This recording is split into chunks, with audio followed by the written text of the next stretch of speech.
Elvira Narvaja de Arnú dirige la maestría en análisis del discurso en la Universidad de Buenos Aires y es responsable de la sede argentina de la Cátedra UNESCO en Lectura y Escritura. Dirigió además el Instituto de Lingüística de la Universidad de Buenos Aires entre 1991 y 2009. Ha dictado numerosas conferencias y seminarios en universidades del mundo sobre temas de glotopolítica, análisis del discurso y pedagogía de la lectura y la escritura.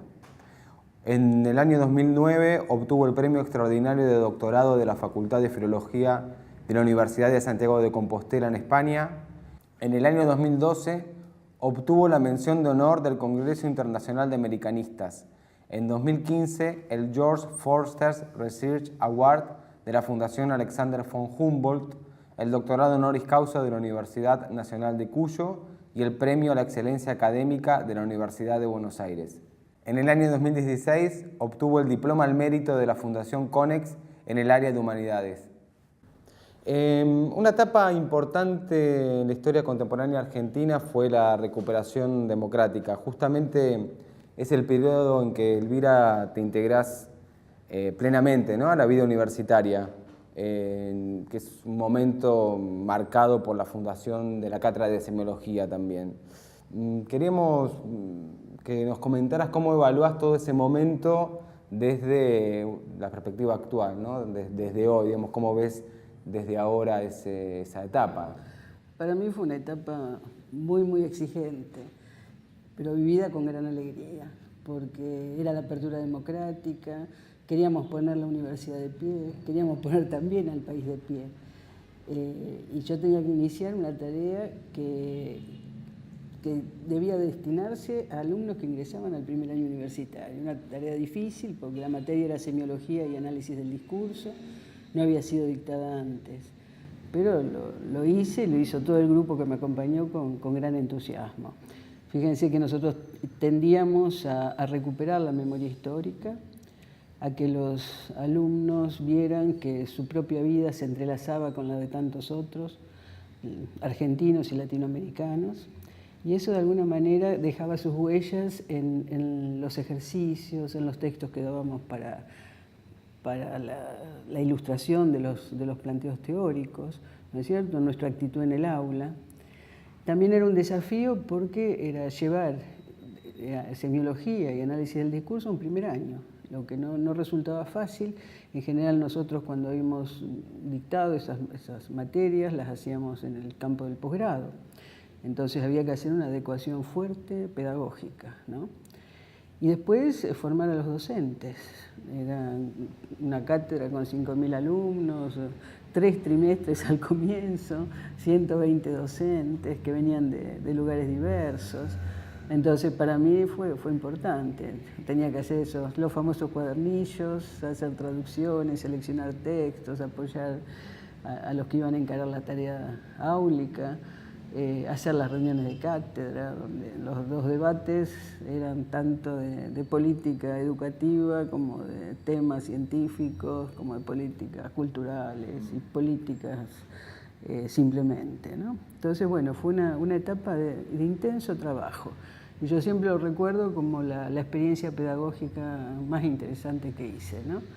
Y la que realmente me llevó a tomar muchas decisiones, ¿eh? Después, cuando progresivamente nos dimos cuenta de la problemática de la lectura y la escritura, que eso fue bastante temprano. Nosotros tendíamos a la enseñanza de una lectura crítica, pero también había que enseñar a leer, ¿no?, textos científicos y a producir la escritura de textos razonados, extensos, ¿no?, que eran los propios de la vida universitaria. Entonces ahí iniciamos una experiencia de investigación, fue de las primeras investigaciones en la UBA, que tendía a ser un diagnóstico de las habilidades de los estudiantes y de algunas de las zonas que eran necesarios reforzar. Y esa fue la base de los primeros cursos, de los primeros talleres de lectura y escritura, que los pusimos en marcha. Bueno, los diseñamos en 1989, los pusimos en marcha a comienzos de los 90, en las sedes en las que nos facilitaban las aulas, y progresivamente fue llegando a las otras sedes, ¿no es cierto? Bueno, ese trabajo también fue intenso, fue necesario preparar materiales, formar a los talleristas, Y fue también una experiencia que, como la otra, tuvo una incidencia grande en las universidades del país.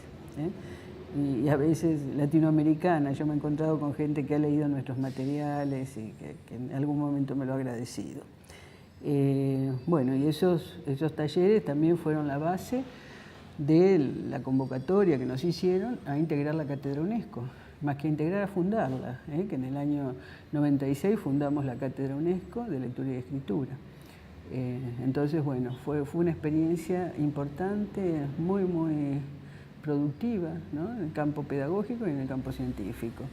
Pero estábamos en medio de esa apertura democrática, ¿no?, de esa primavera que estamos viviendo. Y bueno, muchos de nosotros que no habíamos estado en la universidad durante largos años, era, bueno, recuperar un espacio que queríamos, bueno, acrecentar, darle mayor importancia y ponerlo al servicio del país, ¿no? Eso era lo fundamental. Bueno, hablando de semiología, entonces, Elvira, te quería preguntar qué diferencias y similitudes podés marcar entre esta materia, que tenía un público amplio y muchos profesores, y tu experiencia en la Facultad de Filosofía y Letras durante esos mismos años, con el inicio de las cátedras de Lingüística Interdisciplinaria y de Sociología del Lenguaje, que aún hoy forman parte del diseño curricular de la carrera de Letras en la UBA. Bueno, las dos eran materias que estaban en el nuevo plan de estudios. Bueno, fui convocada para dictar en primer lugar Lingüística Interdisciplinaria. Bueno, cuando llego al Departamento de Letras, le pregunto a las autoridades cuáles eran los contenidos de Lingüística Interdisciplinaria y siempre recuerdo, porque me parece muy divertido, la respuesta, ¿no? Trata sobre el lenguaje de las abejas o cosas por el estilo. Es decir, que todavía no se había definido el perfil y eso para mí fue algo importante porque me permitía imaginar una nueva cátedra y además siempre me interesó el trabajo interdisciplinario. Entonces en ese momento lo encaré con dos grandes núcleos, uno el referido análisis del discurso y a la problemática de lenguaje e ideología y a los distintos objetos que uno podía abordar, y otro centrado más en políticas del lenguaje, donde tratábamos temas variados como podía ser la Unión Soviética, el español en su etapa, el español en las nuevas situaciones que se estaban planteando, o el inglés como lengua mundial, o la situación de Quebec, la situación de Cataluña, ¿no es cierto?, qué pasaba en América Latina, una serie de temas. Y empezamos también a elaborar nuevos cuadernillos, pero en estos casos eran textos completos, ¿no?, que los alumnos tenían como bibliografía, y los cuadernillos integraban una serie de traducciones sobre todo, ¿no? Después pudimos abrir Sociología del Lenguaje. La misma cátedra tuvo entonces las dos asignaturas. Y en Sociología del Lenguaje empezamos a tratar todos los temas de glotopolítica, y fue un espacio para el área muy importante, porque se fueron reflexionando todos los temas centrales y que incluso hoy cubren el espacio glotopolítico. La diferencia fundamental con semiología es que en este caso lo que queríamos era despertar vocaciones, podemos decir así, integrar los nuevos grupos de investigación, formar adscriptos, y dar una formación que pudiera incidir en las prácticas de los futuros egresados, las prácticas pedagógicas de los futuros egresados. Así que bueno, hubo que pensar también otras estrategias pedagógicas, no las destinadas a un público amplio, sino estrategias ya más centradas en un grupo reducido, aunque al comienzo como la carrera de letras tenía muchos ingresantes, era realmente una cátedra que tenía muchos alumnos, Bueno, y ahí se fueron integrando distintos ayudantes que después fueron los que desarrollaron el campo glotopolítico, y las reflexiones desde nuestra perspectiva en el análisis del discurso fueron desarrollados por esos que iban ingresando en su calidad de docentes, de adscriptos o de miembros de nuestros grupos de investigación. Así que el objetivo era distinto, ¿no? Y lo que va de un primer año universitario ya a una materia de la carrera. ¿Cómo recordás la etapa de tu formación en la Universidad de Buenos Aires? ¿Cómo era la universidad en esos primeros años tuyos en la universidad, ya no como académica y profesional o profesora, sino como estudiante? Y específicamente, ¿qué recordás del panorama de los estudios sobre el lenguaje en esa época? Bueno, la época en la que yo fui estudiante era una época de una intensísima actividad política, ¿no? En todo sentido. Y la universidad estaba atravesada por la política. Yo siempre digo que aprendíamos más fuera de las aulas que dentro de las aulas. Entonces las discusiones intelectuales, políticas, referidas a distintos campos científicos también eran notables. Y nuestras lecturas eran múltiples, de todo tipo. Es decir, había además una relación muy estrecha entre los estudiantes de las distintas carreras. Entonces fue una universidad vital, incluso con épocas muy difíciles, pero de cualquier manera un espacio intelectualmente muy estimulante. Yo creo que eso ha cambiado. Fueron años, piensen ustedes que yo pasé el mayo 68 también en esa universidad, ¿no es cierto? Es decir, que eran épocas de demandas intelectuales grandes, ¿no es cierto? Y que exigían un compromiso y un posicionarse y un pensar la relación de la ciencia con el país, con América Latina, cuál era la posición que el científico debía adoptar en esas luchas, ¿no es cierto? Bueno, era esa Universidad de Buenos Aires. En lo que hace a los estudios que podemos decir específicamente universitarios, hay algunos que después influyeron en mis decisiones posteriores, ¿no es cierto? Por un lado, los estudios gramaticales. Esos estudios gramaticales donde una figura muy interesante era la de Anita Barrenechea. Entonces ahí nos poníamos en contacto con todas las reflexiones sobre el lenguaje de esa época, del estructuralismo, con el rigor que era propio de esa cátedra. Es decir, que para mí fue un espacio de formación, ¿no? De formación importante. Después lo que aparecía en una serie de materias, que era toda esa tradición filológica, una tradición filológica interesada por el texto, pero también por las condiciones de producción de esos textos, por el contexto, es decir, trabajábamos en análisis muy detenidos, ¿no es cierto? Y siempre interrogando ese exterior. También lo que aparecía en muchas materias, la formación estilística, ¿no es decir? Que era una sensibilización a la discursividad muy grande. Entonces esos elementos estaban ahí presentes. Después que recuerdo también la importancia asignada a la teoría literaria, y ahí la figura de Pesoni es una figura de gran peso, de gran peso. Ahí veíamos todo lo que se planteaba en relación con los discursos narrativos, con los discursos poéticos, hicimos aprendizajes grandes. Y ya en los últimos años, la presencia de lo que ahora se llaman los estudios culturales, estudios sobre los medios, sobre el folletín, sobre el cine, sobre la historieta, ¿no? Y estudios semióticos también que iban ingresando a ese ámbito. Entonces, si bien yo valoro más el aprendizaje de la vida política, creo que también en las aulas fue un aprendizaje fuerte y yo me he dado cuenta después que muchas de esas cosas las he desarrollado. Pensemos que esos docentes míos habían estado formados por el viejo Instituto de Filología, ¿no es cierto? Entonces todo lo que era la lingüística española estaba presente. La lingüística española tenía también esas dos vertientes, el análisis detenido de los textos y la interrogación sobre las políticas culturales y lingüísticas.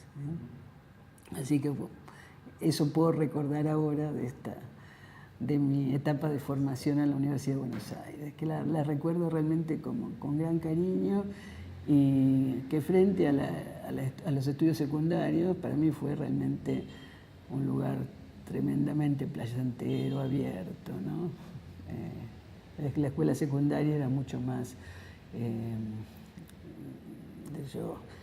menos contestataria, ¿no? Por lo menos la que yo viví. Justamente queríamos preguntarte sobre tu primerísima etapa, sobre tus años iniciales, tus momentos iniciales, ¿no? Recordábamos tu libro sobre Chile, la dedicatoria de tu libro sobre Chile, ahí hablas de tu madre, ¿no? Decís a tu madre y a su confianza militante en la educación pública. ¿Cómo recordás esos momentos familiares, en relación también con tus primeras amistades, con tu formación como lectora, como niña lectora, como adolescente lectora, en la escuela primaria, en tu casa, tal vez en la escuela secundaria. ¿Qué incidencia tiene también eso en tu formación, ¿no? En realidad yo creo que la formación fundamental fue la familia, fue la formación familiar. Mi madre era maestra y fue directora de un curso de aplicación de la Escuela Normal de San Martín, y toda su familia eran maestros. Entonces todas las reuniones familiares de mi familia materna estaban atravesadas por la reflexión pedagógica, por las escuelas, por los alumnos, por las experiencias que habían vivido, ¿no es cierto? Entonces eso tenía mucho peso. Mamá tomaba con gran pasión su función docente. Yo recuerdo verla llegar con pilas de cuadernos de los alumnos para revisar los distintos grados, o el afán con el que preparaba los discursos para cada acto escolar, ¿no es cierto? Es decir, que realmente era alguien que gozaba de su profesión y que la tomaba muy seriamente, ¿no es cierto? Pero creo que lo que yo sé se lo debo a mi padre. Es decir, la formación de papá fue central, en todo sentido, ¿no? En todo sentido, creo que mi matriz intelectual, mi forma de ver los procesos, mi relación con los otros, ¿no? Viene de esa influencia, Mi padre era un intelectual tremendamente lúcido, un analista muy fino de los procesos sociales, políticos de Argentina, de América Latina, del mundo. Era un lector apasionado, un lector apasionado y un lector apasionado también de literatura. Es decir, que yo en casa tenía toda la producción e incluso le gustaban todas las novedades. Iba sus recorridas por Corrientes, las compras de libros, ¿no? O librerías de viejos o los otros. A veces yo iba con papá y volvíamos a casa con los paquetes de libros que estábamos comprando. Era una práctica de las más habituales. Además, para él era muy importante lo que sería el análisis de los discursos sociales. Consideraba que para comprender, ¿no?, los procesos teníamos que ser finos analistas de esos discursos. Yo lo practicaba con el diario permanentemente. Tal vez en eso incidía que su formación, además de ser una formación en principio marxista, estaba abierta al psicoanálisis y era también un lector apasionado del psicoanálisis, ¿no? Él consideraba que los seres humanos nos teníamos que autoanalizar, para lo cual era necesario hacer esas lecturas, ¿no? Y después, bueno, las reuniones políticas de mi padre con sus compañeros, ¿no?, a las que siempre asistimos desde muy chiquitos. Nunca se nos excluyó de esos espacios. Entonces, eran espacios de debate, de discusiones, en distintas épocas, ¿no es cierto? Y toda mi vida está asociada a las prácticas políticas, algunas gozosas, victoriosas y otras tremendamente angustiantes, ¿no? Así que creo que eso fue lo fundamental. Si yo pienso, qué sé yo, dónde me formé realmente, fue mi familia. Elvira, tu primera formación está vinculada con el magisterio y, por lo que sabemos, a lo largo de tu carrera siempre pensaste o trabajaste en los distintos niveles del sistema educativo, principalmente en el secundario y en la formación de docentes, además de la universidad. ¿En qué sentido toda esa experiencia como maestra, como profesora en los distintos niveles, incide en tu práctica académica simultánea o posterior, ¿no? Bueno, yo siempre destaco humorísticamente que soy una de las últimas maestras normales nacionales en actividad. Y eso considero que es algo para mí muy importante. Siempre eso de ser maestra normal nacional me ha acompañado. Si bien no ejercía la enseñanza primaria, salvo pequeñas suplencias, sí lo hice mucho en la escuela secundaria y en los institutos de formación docente. Entonces eso para mí fue central.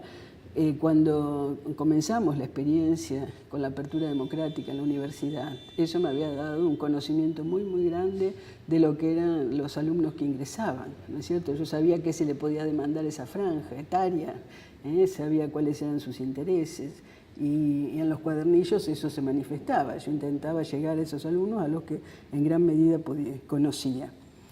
Y de los institutos del profesorado también, es decir, la preocupación permanente por adecuar los contenidos teóricos que dábamos a lo que serían las prácticas en el aula.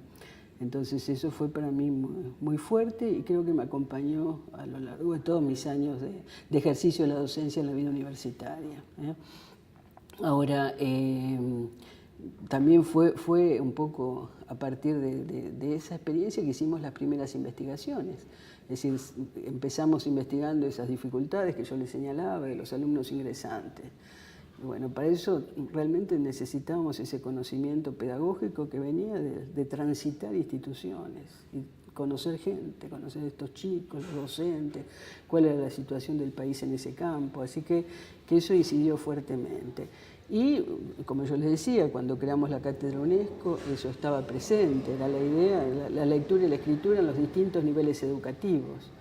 Entonces, creo que también eso fue fundamental para que yo pudiera reflexionar sobre esas prácticas en los niveles más altos, incluso el nivel del posgrado.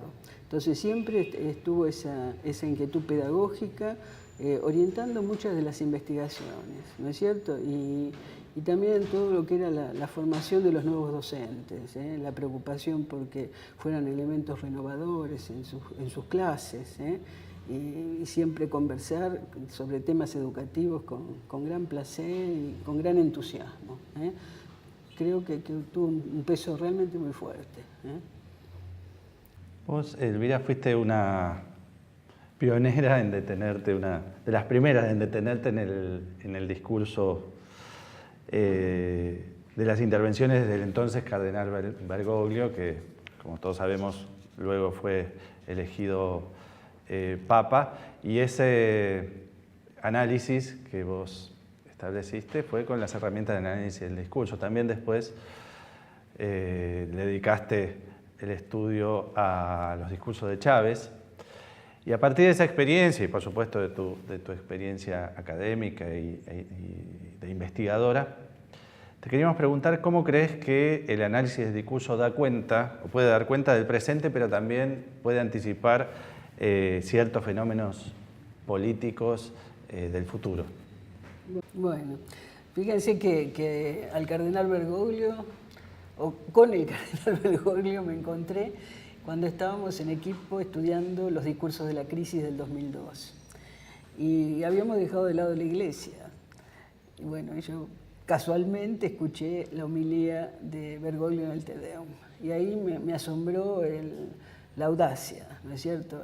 La valentía en plantear los temas sociales, y la inteligencia en explorar todas las posibilidades que el género homilía le permitía, ¿no es cierto? Y quedé realmente fascinada por esas posibilidades y entonces me dediqué a estudiar los discursos de él y también a indagar sobre otros temas como las artes de predicar, es decir, para reconocer bien el género, ¿no?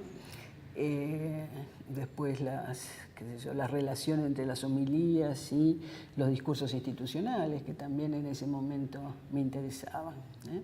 Y recuperé un poco esos estudios cuando el Bergoglio fue papa, ¿no? Entonces vi algunos de los discursos como papa. En el caso de Chávez, yo estaba investigando cómo los líderes, qué lugar le daban los líderes latinoamericanos a la cultura escrita. Era la idea que teníamos para ligar todas las reflexiones sobre lectura y escritura a las reflexiones políticas. Y ahí también me encontré con Chávez y encontraba que Chávez era un defensor de esa cultura escrita, un promotor de esa cultura escrita. Si antes había provocado cierto escándalo que yo me dedicara a un cardenal, con Chávez pasó lo mismo, porque defenderlo como promotor de la cultura escrita era oponerme a todo lo que los medios, la construcción que los medios habían hecho de su imagen, ¿no? Y mi primer trabajo fue sobre eso, una exposición en la Cátedra UNESCO.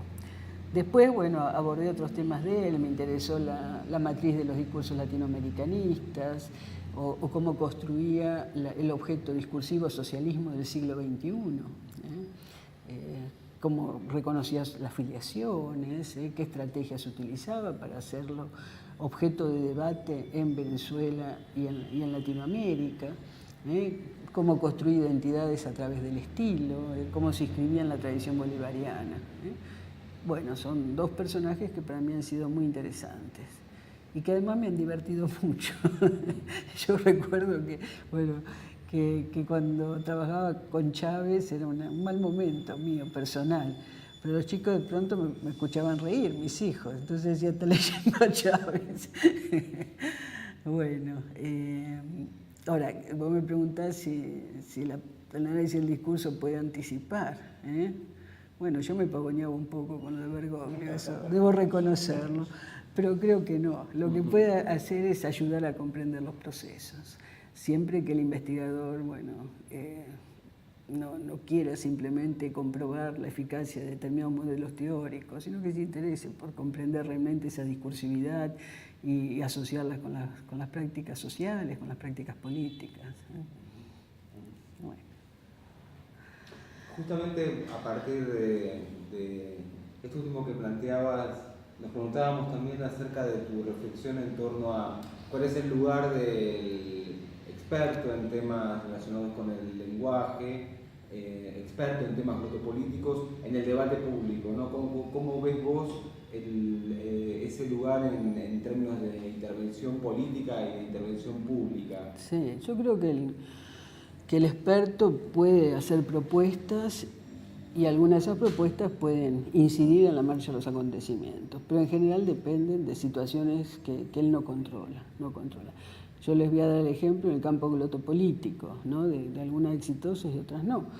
Por ejemplo, cuando yo estaba como directora del Departamento de Letras del Instituto Superior del Profesorado Joaquín B. González, ahí elaboramos, a partir, fíjense, empezamos el trabajo en el año 85, 86, el proyecto de una maestría en Ciencias del Lenguaje, que creo era la primera maestría en el país. Y bueno, la discusión sobre la integración latinoamericana era una discusión importante. Y entonces propusimos que todos los estudiantes que eran egresados de las carreras de letras, de lenguas extranjeras, hicieran 2 años de portugués y de cultura brasileña.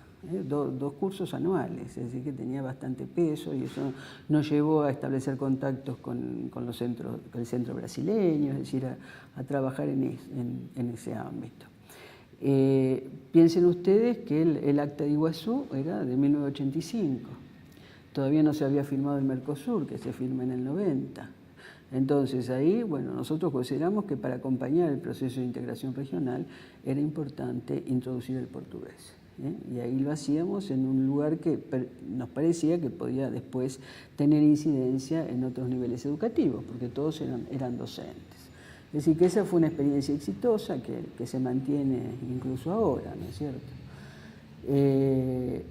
Pero después, en los años 90, nosotros hacíamos propuestas desde la universidad y tendiendo también a actuar sobre la universidad importantes. Es decir, en un momento pensamos en la necesidad de un colegio, del tercer colegio universitario de la Universidad de Buenos Aires, que fuera el colegio del Mercosur, después lo llamamos el Colegio de los Libertadores, que fuera un colegio que formara a todos aquellos que iban a actuar en el proceso de integración regional.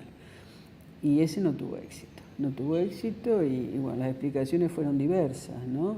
Y explicaciones en algunos casos económicas que son siempre absurdas porque los proyectos educativos no cuestan tanto frente al despilfarro que hacen en otros ámbitos, no cuesta. O proyectos también de introducirlo en las carreras de formación docente, introducir la reflexión sobre la integración regional y sobre la otra lengua mayoritaria, ¿no? Sobre la diversidad del español, ¿no? Queríamos renovar toda la formación docente. Y eso tampoco tuvo ningún eco. Y eso, bueno, nos llevó a preguntarnos, porque sabíamos bien que en el Mercosur educativo los funcionarios estaban siempre presentes, firmando acuerdos todo el tiempo, ¿no es cierto?, durante la década de los 90. Y en la práctica lo que hacían era introducir el inglés desde el jardín de infantes, cuando tenían la posibilidad. Bueno, entonces vimos la necesidad de interrogarnos acerca de qué era lo que pasaba. Y lo que pasaba era que la posición dominante era la del ALCA, que planteaba la integración continental, y el Mercosur aparecía como un elemento secundario que iba después a integrarse al otro espacio. Entonces, bueno, eso hacía que realmente no tomaran ninguna medida en relación con el Mercosur educativo. Bueno, y después del nuevo proceso, ¿no? Con el nuevo siglo, que era un proceso político muy interesante, ahí el ALCA, ¿se acuerdan ustedes? En la reunión de Mar del Plata es desechado, es dejado de lado. Bueno, nosotros pensamos que era una época en la que se podían hacer cambios. Pero notablemente nos encontramos con que los funcionarios adoptaban la posición de la Unión Europea, que era la posición del desarrollo de un plurilingüismo, que eso estaba ligado a situaciones concretas que vivía la Unión Europea, y se negaba a considerar la posibilidad del desarrollo, primero, de un bilingüismo con distintas modalidades, español-portugués. Entonces ahí también nos hacíamos indicaciones que no tenían el menor éxito, ¿no? Y que pienso que en este momento en el que ya se trata la Alianza del Pacífico como experiencia más dominante, por lo menos desde la perspectiva de este gobierno y de otros gobiernos de la región, frente a eso hubiéramos estado mejor armados y hubiéramos empezado a desarrollar. Fíjense que nosotros ni siquiera hemos cumplido lo que la ley de oferta obligatoria del portugués en todas las escuelas secundarias del país exigía. Entonces, bueno, eso quiere decir que el experto puede incidir, pero en determinadas circunstancias, ¿no es cierto? Así que hay que pensarlo. De cualquier manera, yo nunca he dejado de hacer propuestas, de insistir en distintos ámbitos, porque me interesa, pero sé que en muchos de los casos eso no marcha, o tal vez, qué sé yo, pueda marchar en otro momento y lo que uno dice pueda servir para que se implementen otras medidas, ¿no? Pero ahí está la dificultad. De cualquier manera, creo que siempre tenemos que pensar cómo podemos estar al servicio de la sociedad, ¿no? Y hacer propuestas en este sentido es estarlo, ¿eh? Retomando algunas ideas que estuviste diciendo, queríamos preguntarte, queríamos decirle al público que en general la perspectiva que vos privilegiás en tus trabajos, tanto discursivos como glotopolíticos, es la latinoamericanista. A partir de ahí te queríamos hacer dos preguntas. Por un lado, ¿qué tradiciones y qué líneas de pensamiento retomás en ese sentido en tus trabajos? Y por otro lado, ¿cómo juzgás la vitalidad de esa perspectiva? Algo dijiste recién desde la actualidad. Bueno, también acá tengo que apelar a los recuerdos familiares. Mi familia era profundamente latinoamericanista y para mí eso constituye un modo de pensar y de posicionarme que me dura ahora a pesar de los distintos avatares, ¿no? Es decir, ustedes tienen que pensar que el latinoamericanismo ha sido sostenido por todos los movimientos nacionales y populares del continente, desde nuestras guerras de la independencia. Es decir, que nos posicionamos en un lugar que han recorrido otros, ¿no? Y con mucha insistencia. Yo estoy trabajando ahora los discursos de Perón en democracia, en los años 1951 y 1952, que son realmente notables porque son años de muchos problemas, ¿no es cierto? Está la sublevación de Menéndez, la muerte de Evita, las elecciones, la expropiación de la prensa incluso, es decir, años bastante duros para el peronismo, y Perón considera que él tiene que hablar de política internacional y formar a los cuadros, ¿no es cierto?, en esa política internacional. Y en esas notas él va definiendo la tercera posición y él va insistiendo en la importancia de la Unión Latinoamericana, ¿no es cierto?, como única forma de luchar contra el imperialismo o por lo menos de poder defendernos. Piensen que en esa misma época, desde la izquierda nacional, se planteaba lo mismo, es decir, la necesidad de construir una federación de estados latinoamericanos, y la necesidad también de movilizar a los obreros en torno a esas banderas. Es decir, que son banderas que han acompañado muchas generaciones, ¿no? Y uno se inscribe en eso. ¿Qué es lo más novedoso, o ya no tanto? Es que el capitalismo en esta etapa ha necesitado, por sus propias exigencias de desarrollo económico, generar las integraciones regionales, ¿no es cierto? Son esos nuevos espacios. Y eso, bueno, para nosotros es muy importante. Desde el punto de vista de los centros de poder, eso tiene que ser solo un espacio económico, ¿eh? Pero desde una posición latinoamericanista ese puede ser el espacio que nos lleve a una integración de tipo político, ¿no es cierto? Y bueno, muchos sectores han luchado por eso. Algunos de los resultados son el Parlasur, por lo menos la necesidad de elegir por voto directo a los representantes en el Parlasur. Lo otro fue la creación de UNASUR, ¿eh? Y bueno, para que eso se convierta en un espacio político, necesitamos activar esa memoria del latinoamericanismo, ¿eh? Que se activa muy fácilmente porque viven muchos, ¿eh? Pero bueno, en estos momentos esa memoria no se está activando, ¿eh? Y lo que parece ir triunfando, teniendo cada vez mayor peso, es la idea de que el Mercosur es un espacio comercial simplemente y que el modelo es ahora la Alianza del Pacífico, ¿no es cierto? Que es una alianza del Pacífico con base también en Estados Unidos, a la que se han opuesto, qué sé yo, Evo Morales, Correa, Maduro, pero que creo que está avanzando. Y para esa política, la política lingüística va a ser la enseñanza del inglés.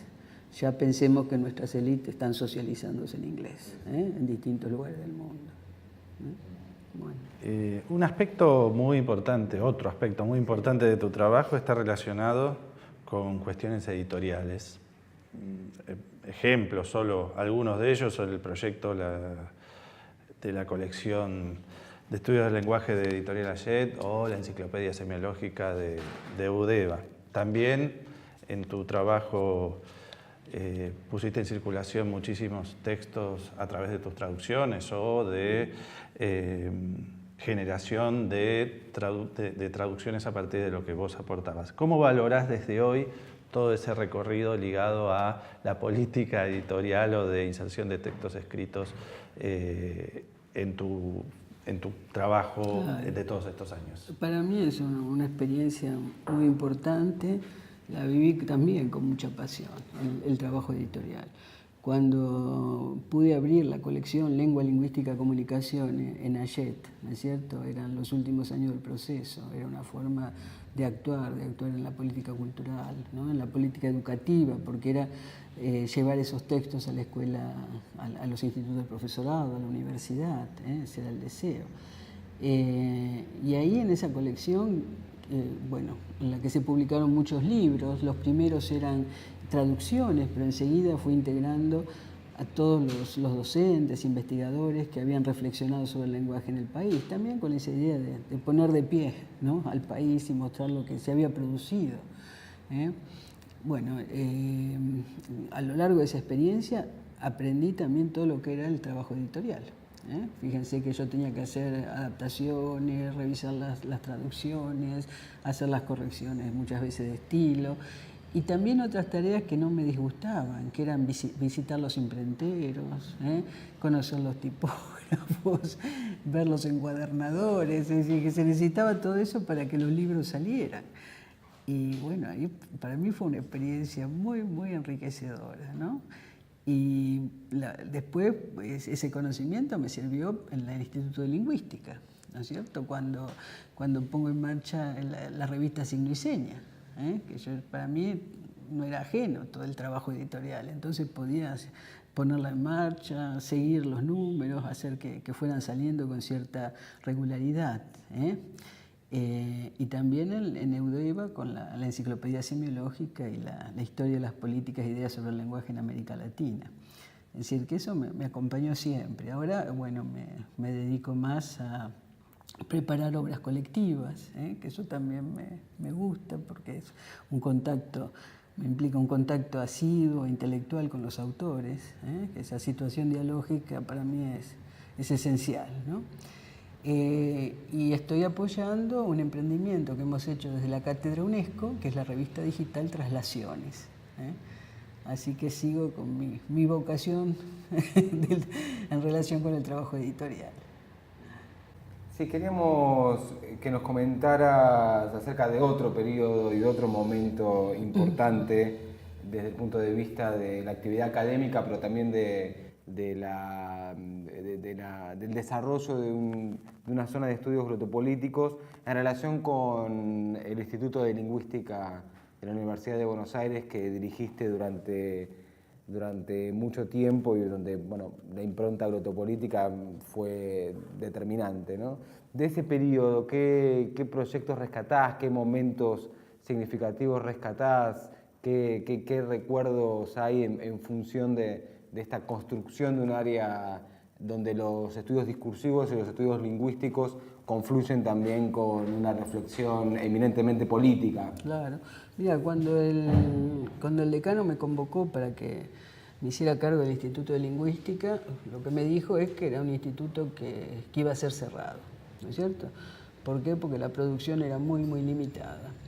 Y de alguna manera me empujó a hacerme cargo de ese instituto. Yo estaba con muchas tareas, la tarea de semio sobre todo, que me llevaba mucho tiempo. Y fue también una experiencia interesante, la recuerdo con mucho cariño, y fue una experiencia en la que no faltaron, podemos decir así, los gestos glotopolíticos. Porque por un lado en principio todas las cosas materiales, ¿no es cierto? Abrir nuevos espacios físicos o convocar a más investigadores o dar, ¿no?, la palabra a aquellos que no la habían tenido en los años anteriores, es decir, bueno, todo ese tipo de trabajo, pero también gestos glotopolíticos. En principio, apoyar un campo que era un campo histórico de ese instituto, que era el estudio de las lenguas amerindias. Entonces le di gran apoyo, fui integrando otros investigadores, desarrollé ahí la colección Nuestra América, que es una colección importante para el área, y bueno, lo hacía también pensando en mis intereses primeros. Yo cuando me recibo en la carrera de letras, mis primeras investigaciones fueron sobre la enseñanza del castellano en comunidades aborígenes y en el marco de una reflexión glotopolítica, ¿no? Podríamos decir así, aunque sería un poco anacrónico. Ahí, ¿no? Bueno, entonces ese fue un gesto glotopolítico desde mi punto de vista. Otro fue abrir el Instituto de la Lengua de Señas a las investigaciones en ese campo. Otro, desarrollar la problemática de la lectura y la escritura en los distintos niveles educativos. Otro, comenzar el trabajo sobre instrumentos lingüísticos y sobre instituciones que habían reflexionado sobre la ciencia del lenguaje. Al mismo tiempo, bueno, organizar eventos, hicimos muchos eventos científicos, establecimos vínculos con investigadores de otros países, y hicimos publicaciones referidas a eso. Entonces el instituto fue importante en el sentido de que se realizaron una serie de tareas glotopolíticas, se reflexionó sobre eso y se formaron gran cantidad de investigadores. Esa etapa, por eso fue una etapa tan rica, ¿no?, en el sentido del desarrollo de los estudios glotopolíticos. Hoy se considera que el Grupo de Buenos Aires, que se formó bajo tu impulso y con tu trabajo sostenido durante tantos años, es un polo muy activo dentro del mundo académico en cuanto a la reflexión glotopolítica. ¿Qué rasgos caracterizan a ese grupo de trabajo, según tu opinión? ¿Y con qué líneas de pensamiento con qué otras líneas de pensamiento hay una articulación más fluida?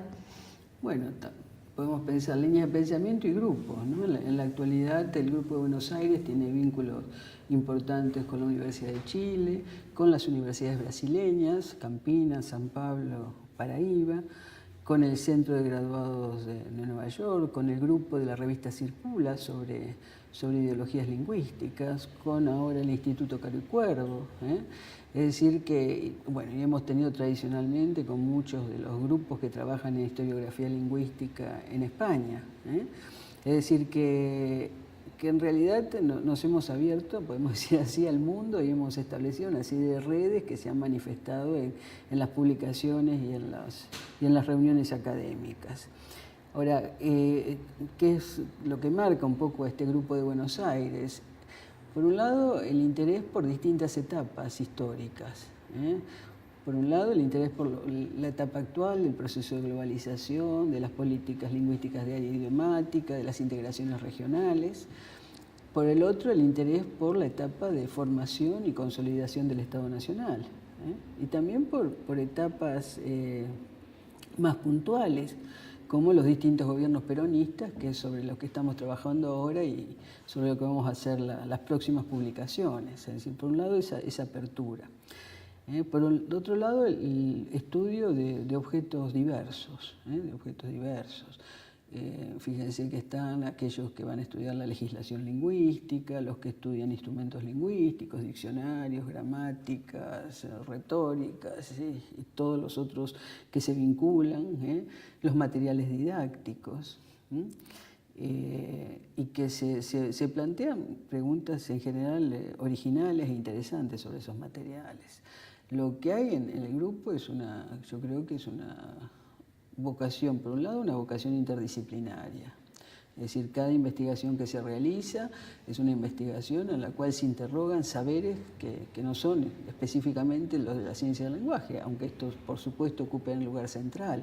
Y hay un interés por eso, es decir, hay una vocación interdisciplinaria fuerte, hay un espíritu crítico que yo admiro, incluso en los jóvenes, la decisión de no atenerse a las recetas consolidadas y de poder ir descubriendo, ¿no? El tomar la tarea como algo importante y que al mismo tiempo los compromete. En el momento actual el Grupo de Buenos Aires tiene muchísimas investigaciones, hemos tenido tesis, tenemos gran número de becarios, es decir, que ya se consolida como un grupo académico de envergadura. Sabemos y podemos dar fe nosotros de tu intenso trabajo constante, y también estamos orgullosos de eso. ¿Cómo podrías hacer una síntesis de tus trabajos actuales y tus desafíos nuevos, futuros, en relación a los estudios del lenguaje, a esta experiencia y este campo glotopolítico que de alguna manera vos introdujiste acá entre nosotros? Bueno, ustedes saben que siempre me han interesado los instrumentos lingüísticos y últimamente he trabajado sobre la tradición retórica, la tradición retórica que tiene también sus expresiones en las artes de predicar, en los manuales de estilo, en el estudio de algunos materiales didácticos, no solo en el manual de retórica tradicional. Bueno, y eso me ha llevado a preguntarme acerca de los modos de regulación de la discursividad que las sociedades contemporáneas ponen en marcha. Ustedes recuerdan que Foucault, en el orden del discurso, había insistido en cómo las sociedades requieren estos instrumentos, ¿no?, de control, de disciplinamiento. Y estoy trabajando en lo que podemos llamar en sentido amplio lo políticamente correcto, como una forma de restringir, disciplinar, controlar la discursividad. Sigo trabajando sobre las orientaciones para la escritura en Internet, es decir, que eso es otro ámbito interesante. Y también en lo que se refiere, y me gustaría eso andarlo, al control de la discursividad en el sector terciario, ¿no es cierto? En todo lo que es el sector de servicios en la actualidad, cómo tienen que relacionarse con el cliente, etc. Es decir, que eso sería un poco lo que ahora me interesa, esa regulación discursiva. Y un poco, bueno, relacionándolo con todos los trabajos anteriores míos sobre la tradición retórica. En cuanto a los desafíos, creo que lo importante ahora es consolidar la glotopolítica en el espacio mundial, podemos decir así, ¿no es cierto? Afirmar los vínculos que tenemos con otros países, ir desarrollando nuevas investigaciones. Creo que esa es la etapa ahora, y de hacer publicaciones conjuntas con otros, que algo que ya hemos iniciado. Gracias, Elvira, por este espacio. Muchas gracias. Y gracias a ustedes por haber charlado conmigo, y hacerme recordar tantas cosas.